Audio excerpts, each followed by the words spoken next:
Hello, I'm Daniel, and welcome to my YouTube channel. We here at the channel are continuing in our series of videos with respect to inspiration, information, education, guidance, advice.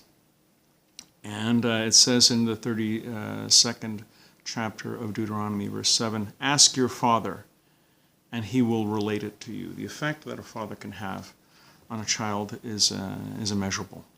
I want to tell you a story about a young lady who was at the Bergen Belsen concentration camp. And she had contracted a virus. There was a virus epidemic throughout the camp. People were dying by the hundreds and thousands.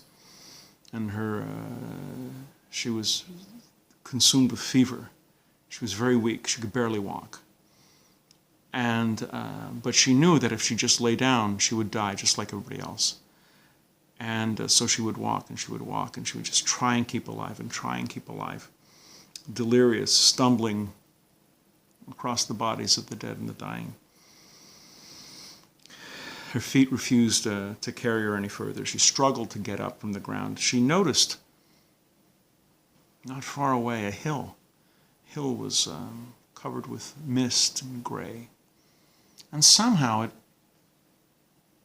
it came upon her that if she only made it to this hill, if she only could get to the hill, she would live. She's literally crawling on her hands and knees. Her knees and hands are scraping. Hours and hours it takes her. She finally reaches this hill, this mound. And she starts to climb it. And her hands and legs are bloodied. And she would fall, and she would push herself further, and she would finally get to the very top of the hill. She refused to give up. With the blood flowing from her wounds, she reaches the top, and she cries out with her last bit of strength. She cries out, Papa, Papa, please help me. I can't go on like this. I can't go on any longer. And she puts her head down. And for the first time in 3 or 4 years at Bergen Belsen, she cried, tears flowing down from her face. And she felt, on her head, she felt the hands of her father, the way he would bench her, bless her on Friday nights.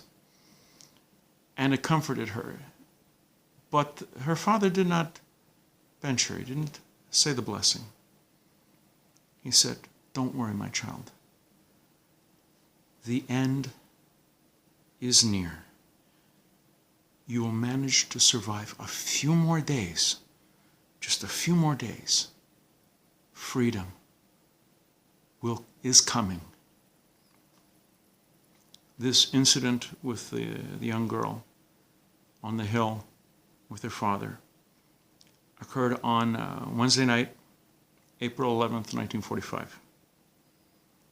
The first British tanks entered Bergen Belsen the following Sunday, April the 15th. The Brits saved whoever they could, and they grabbed this young girl, and they took her to a hospital, along with many others, in the British zone. She was extremely weak, but she lived just as her father promised. And she recovered from the typhus. And when the war was over, when she had regained her strength, she got up the courage to return to Bergen Belsen. And it was only on her return that she discovered that the hill that she was going to, this mound, was actually a mass grave. It was the covering of a mass grave. And she found out that several months before, her father was buried in that mass grave. So she realized that on that night, on that Wednesday night in April 1945, she had been lying and weeping on her father's grave. Never underestimate the effect that you can have on your child. It's immeasurable. We're going to be doing more videos along these lines. Please come back, please watch, please learn, and until next time, I'm Daniel, and thank you too much.